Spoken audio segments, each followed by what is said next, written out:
Good morning to you, Mr. Mayor. Thank you for joining us this morning on the programme.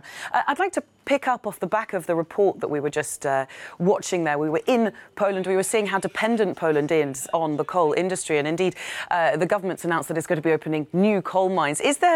What do you make of the irony of the location of this COP24 conference? And is it a way of exerting more pressure on Poland to perhaps move away from coal?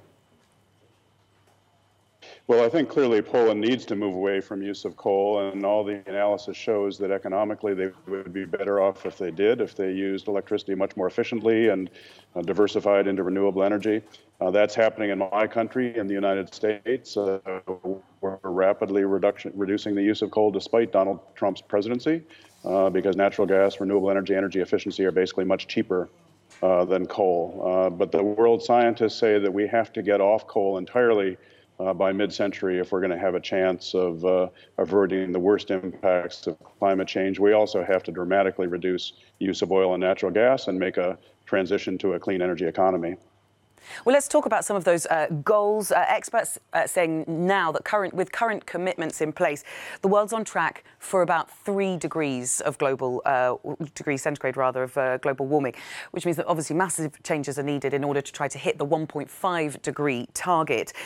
But if we're looking at a world where leaders like Trump in the US, like Bolsonaro in Brazil, are stepping away from climate change agreements, how realistic are any of those goals? Well, they're realistic. We have the technologies, we have the strategies, we know how to get there. What we need is political will. The good news is, despite leaders like Bolsonaro and President Trump, you see increasing numbers of business CEOs, governors, provincial prime ministers, mayors taking action. In my country, for example, in the United States, thousands of mayors and governors and business leaders have committed to try to implement the U.S. pledges under the Paris Agreement, despite Donald Trump. And if you look at where decisions are made about energy and transportation policy, in many countries like the U.S. and much of Europe, they're made at the local and state level. So that gives me some hope, but I think the reality is we need to bend the curve of emissions down sharply over the next 10 to 12 years if we're going to have a chance of avoiding much worse impacts than we've been seeing. And of course, the impacts we've been seeing have been pretty horrific the last few years. And just in a word, Mr. Mayor, do you think this COP24 can finalise that rulebook on how to put into place the Paris Climate Change Agreement?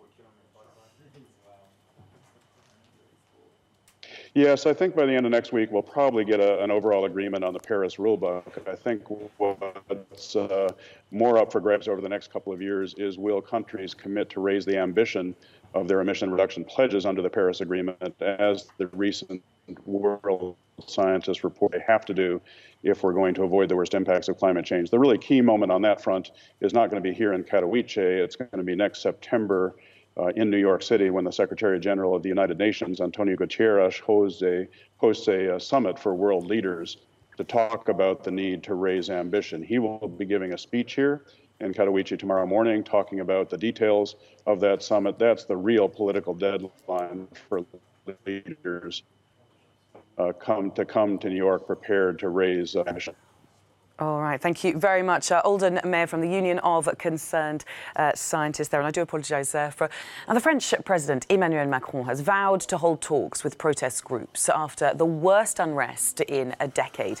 The protests, which began over fuel tax rises, left hundreds of people injured nationwide and plunged the government into crisis. French Justice Minister Nicole Belloubet promised to bring the full force of the law to those who resorted to violence. President Macron held crisis talks with his cabinet yesterday after he faced tough crowds on the streets of Paris as he assessed the damage in person. Well, Annelise Borges was at those protests over the weekend.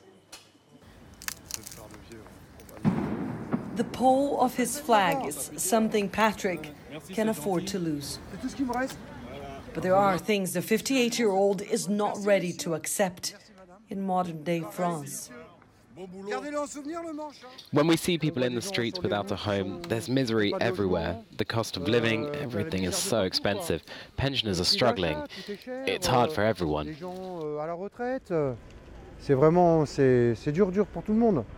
But why do you blame Macron? What exactly is he doing? Because Macron's an idiot. No, we shouldn't speak like that. Oh, really? Did I say something stupid? Yes, he's an idiot. It's because of him that we're here. No, it's not only about Macron, it's the system. Le système.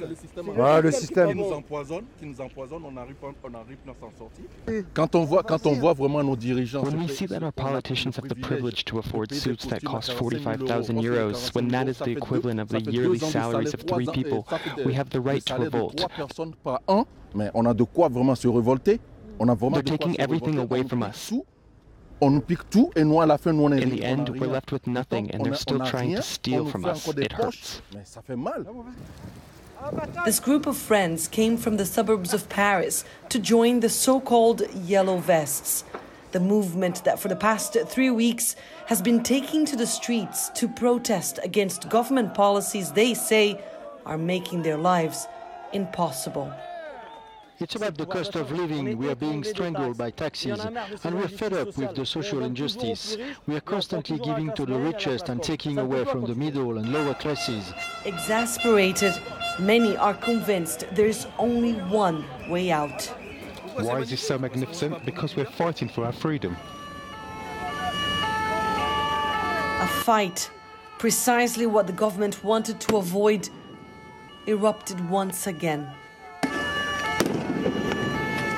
An entire city engulfed in anger.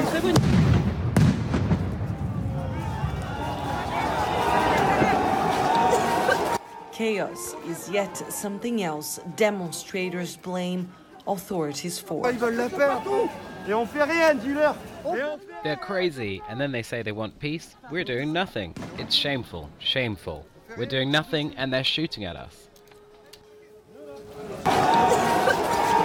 The intoxicating smell of tear gas, strangely familiar in French streets these past few weeks, is signaling the urgent need for the government to admit that France is at a crossroads, fractured between those who believe changing course is necessary and those who feel they are being left behind.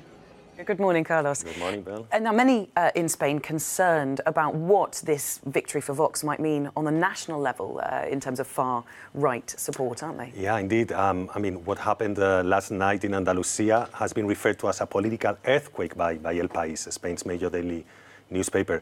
Spain was until now the only European country without a significant extreme right-wing party. And of course, many people worry that this marks the beginning of radicalization of Spanish politics.